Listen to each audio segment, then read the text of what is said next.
Where I'm at right now is the historic Medgar and Merrily Evans home. It's a national monument right now where the civil rights leader, Medgar Evers, and there you see his wife, daughter, and his two young boys.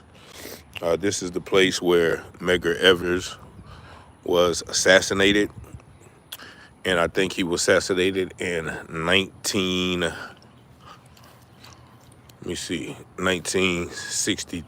I'm gonna take y'all on a quick tour.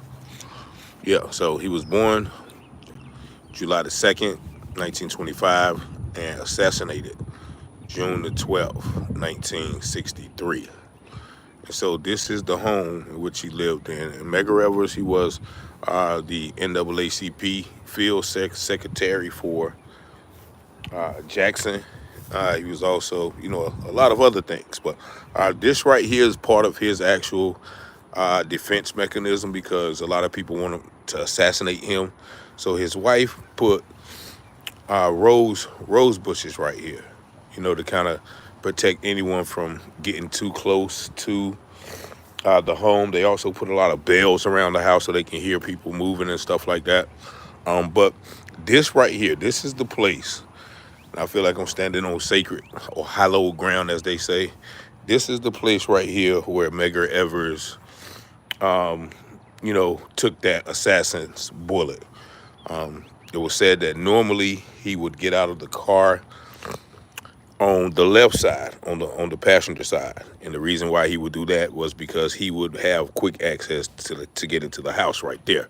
But on this particular night, he was coming from a NAACP meeting, so he got out on the left side right here.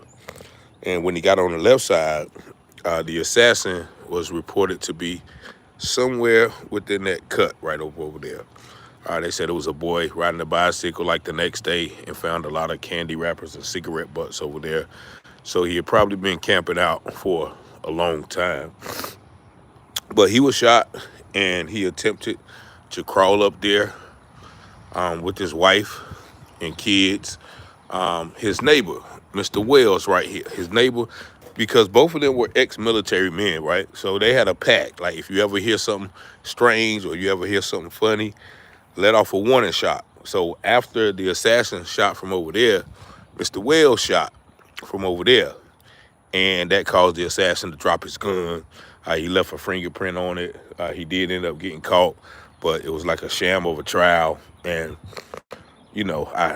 I don't think he got convicted. But yeah, I'm going to take y'all on a real quick run of the house. This building possesses natural significance as the home of Medgar and Merle Evers, both important participants in the civil rights movement. As field secretary for the National Association for the Advancement of Colored People, Medgar Evers was at the forefront of every major civil rights event in Mississippi from 1955 until his assassination in 1963. Medgar Evers' assassination in his carport forced Merle Evers into a more prominent role in the civil rights movement. So his demise forced his wife into, and you see how high these windows is. That is a part of his strategic plan to protect him and his family because they moved from Mounds Bayou. They moved here from Mounds Bayou. And if you know anything about Mounds Bayou, it's a very, it's like the all black, it was like an all black civilization. So when they moved here, he tried to get the other people involved with some of the things that was doing there. But this is a picture of the crime scene photos. I don't know if y'all can see it because of the sun, but you see the car right there and, the people. So he got out on this side instead of getting out on the other side, which he normally does. Here's a few little information about his work. There you see him with James Baldwin, you know. So he was a young man too. He's only like 37. So he put in a lot of work. His wife was actually pregnant with this fourth child at the time of his demise. There you see he was a little bit like me. He liked fishing and hunting. But let's go on into the inside of the house real quick and just give you a little tour. But the tour guide just showed me a while ago if you look closely at the roof, he has pebbles on the roof. Pebbles on the roof because if somebody was trying to climb on the roof, they would, kind of slip and fall. So that was a part of his very strategic plan to protect this house. Also, if there was a Molotov cocktail thrown, then it would cause a slow burn. But this is the backyard. I think she did have a garden back here. The garden is now across the street. I was told that these are the original clothesline. If anybody ever stayed in the country or in the projects, you got the clothesline. Put on the line. So, well, my allergies acting up. But also that is, reported to be the original. Hey, excuse me. God bless you. The original AC. So we're gonna go in, but he kept the windows high for a reason. So when things would try to be thrown, they wouldn't hit his family. So we're gonna go in real quick and take a look. I thought they locked me out. So this is the kitchen. First thing you can notice is this hole in the wall right here. This hole in the wall is where that assassin's bullet came through the window, came through the front part of the wall, came through this part of the wall as well. But this is the other hole that I was talking about, where the bullet actually came through the window right here,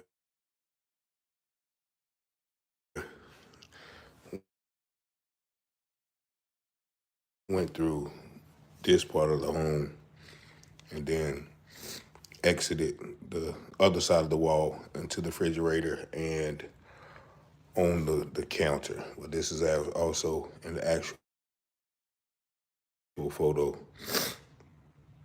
of that. Let's take a quick tour of the house. Now this is his daughter's room, and once again you see how smart he was, because he had the beds on the ground. Because if somebody was to throw something in the window, belly crawl, and if something was to happen. And so I don't think he got in, but when they called the police told him that, don't worry about it. It's just this is Jackson, Mississippi, the home of Medgar and Merle Evans. And so this is the bathroom, and I was told that this bathroom is 90% original. It's either the sink or the toilet stool that is not original. There you see I need some tissue in here. But there you see the heater, I guess. And so this is the bathroom bathtub, pink and turquoise. But yeah, this is where they would come. Excuse me. Just in case they had something, thank you, had an attack. And this right here is the boys' room. He had two sons. He had two sons. And again, you see the trajectory or the location of the beds, how they are, on the floor. So once again, it'll be easier for them to belly crawl to safety and things like that. So it was a 3-bedroom house. The master bedroom, where Merle Evans and Medgar Evans were. And actually that night, Merle and the kids was in this room right here. And when he got shot, she instantly ran out, grabbed him, put him on the little girl's bed in there, and Mr. Walls came and took him to the hospital in his pickup truck. And those are the children right there. I think picked him up on the pickup truck, and they didn't let him into the hospital, but they denied him entry because back then, if you was black, you you couldn't get into the hospital. Yes, but this is the all still. You couldn't get into the hospital, and they and so you had to go down to the basement. But if the basement was full, you couldn't enter anyway. And so they let them in, but they never treated them. They never allowed the black doctors to treat them. And so, um,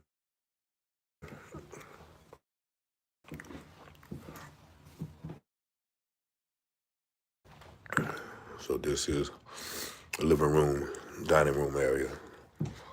And that's Nin right there. She did a great job with the tour. Yeah, this is very uh, something I always wanted to do. I'd always wanted to do is come to this location, and I don't know why, but this week has afforded me an opportunity on other business to come down here, and so I was able to, get that, scratch that off the list. But Medgar Evers was a great man. He sacrificed, the ultimate sacrifice was that his life. He knew what he was doing was dangerous in the '60s, going out, trying to, get people to vote, register people to vote, teach people about, all the things that they were entitled to. Um, they definitely put his life in danger. As Medgar once said, you can kill a man, but you can't kill an idea. Uh, he was a devoted leader and tireless worker. Medgar Evers was a rising star in the civil rights movement. Instead of extinguishing his light, his assassination only made it burn brighter. His gruesome demise became a galvanizing force, as Medgar once said. You can kill a man, but you can't kill an idea. Uh, excuse me. The site of the tragedy for nearly a decade. Y'all see right there. I don't know if y'all can see because the sun is bright. Uh, Medgar Evers have been laying the groundwork for civil rights legislation. Just after midnight, Evers lay on the ground in a pool of his blood. His young widow immediately stepped out from her behind the safe. I asked the tour guide that she had right there. Once again, I don't know if y'all can see because the sun is shining so bright, but yeah, that had to be a sad scene to witness that. But this is once again the Medgar Evers in the Merle Evers home. Once again, I feel like I'm standing on sacred or hallowed ground, as they say, because you know, you see more pebbles on the roof. Very smart man, very strategic, trying to protect his family. And so it was him, his lovely wife. So like, you need a mask on. We can. Nah, it's not. It's just allergies. Like, yeah, I probably do need a mask on though, because maybe pollen. It got hot, then it got cold. So every time it do that, I have problems. But yeah, this is 2332. And what is it, Margaret? What's the street name? The neighborhood is El Lorraine. Okay. But the street name is, um, it's like Margaret Alexander or something like that. All right, thank you for your help. All right. So we're gonna go down the street to her garden, to the Merle Evans garden real quick. Well, we down here in Jackson, Mississippi. Jackson, Mississippi. And best believe, you know, I'm following all the laws. No stop, no stopping roads. None of that. No looking at white women. Is any of them? Yeah, three of the children living. I think one of the children, she said, died from colon cancer.